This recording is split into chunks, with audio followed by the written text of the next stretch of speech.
A very popular saying from the New Testament is when Jesus says, "He who is without sin, cast the first stone." And I've often heard people call upon that phrase, usually when it comes to them facing criticism or disapproval for their actions, or a reluctance to disapprove of or be critical of other people. And more often than not, the sentiment behind using that phrase is just leave people alone. Live and let live. Don't criticize anyone. Don't judge anyone for anything ever, because none of us are without sin. So he who is without sin, cast the first stone. None of us are without sin, so don't cast any stones at all. But it's a little bit more complicated than that, and perhaps a little bit more to the phrase than people who like to call upon it may be willing to acknowledge, because the whole setting is when the scribes and the Pharisees bring forth a woman caught in adultery and ask Jesus to comment on her fate. They call upon the law of Moses, and they say that such a woman caught in such a sin must be stoned. So what does he have to say about it? And hopefully we know the story of Jesus kind of doodling in the dirt, maybe not listening to the case that they're bringing forth because he's heard it before, he knows what they're up to. But when insisted upon, Jesus just stands up and says, "Hey, he who is without sin, cast the first stone, go for it," and sits down and continues doodling. And then it says, beginning with the elders, they one by one abandoned the woman so that she was alone with Jesus. And when Jesus asked, "Does no one condemn you?" she says, "No one." And he says, "But nor do I condemn you." And that is an important element to the forgiveness that Jesus gives, because an important thing to remember is not just what he says in terms of he who is without sin cast the first stone, because Jesus is not doing away with the law. He is not disregarding what the law says. He's not disregarding the woman's sinfulness or what she has been caught in. But what he is doing is he is taking it in a different direction. The law of Moses is there to divert us from falling into sin. There are consequences which we don't want to have, so we turn away from sin so as not to suffer those consequences. And in this particular case of adultery, the consequences of being stoned. And that hopefully is enough to deter people from committing sin, which, as we know, was not. Here, however, Jesus is taking it in a different direction. He is calling on her to step out of her sinfulness.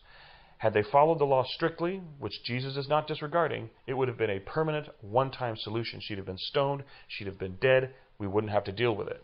Here Jesus gives a little bit of hope for the future when he says, "I do not condemn you. Go in peace." But it's not a one-sided forgiveness.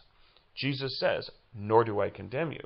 He dismisses her in peace, but he still says, "Go and sin no more." He is calling on her to step away from her sinfulness and embrace the standards of the gospel that we're all called to live, not only as followers of Christ, but as people made in God's image and likeness.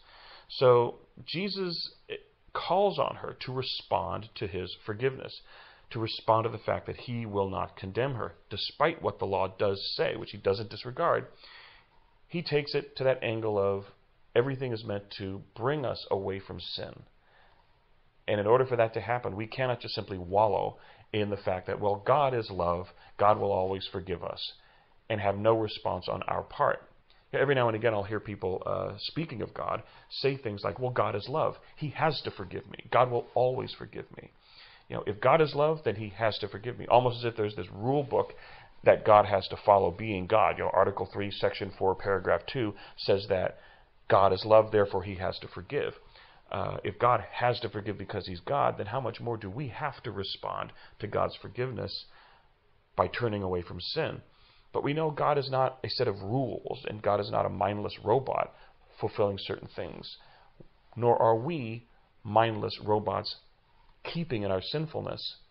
Rather, we must respond to God's mercy. The same can be said for the sacrament of confession that we are called to receive during the season of Lent. We're not to see the sacrament of confession as one-stop shopping, where we go on a regular basis and confess the same sins.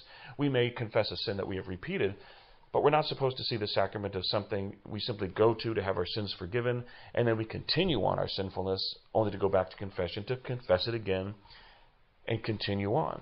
We're supposed to have what is called a firm purpose of amendment in receiving the forgiveness of sins through the ministry of the church directly from God in that sacrament. We are called to have a firm purpose of amendment, to respond to that call of Jesus to go and sin no more. And we hear that in the gospel, in which Jesus does not condemn the woman caught in adultery. doesn't disregard the law. She is a sinful woman. This was her sin. But Jesus does not condemn her, but rather invites her. And we are called to respond to that invitation as well, to turn to God in the sacrament for forgiveness. But like the sinful woman, we are called to go and sin no more. And in that, we respond to God's forgiveness. Not a one-sided forgiveness, but a two-sided relationship, a back-and-forth relationship, in which God in His gracious love forgives our sins. And we respond by overcoming our sinfulness and hearing His admonition and His call to go and sin no more.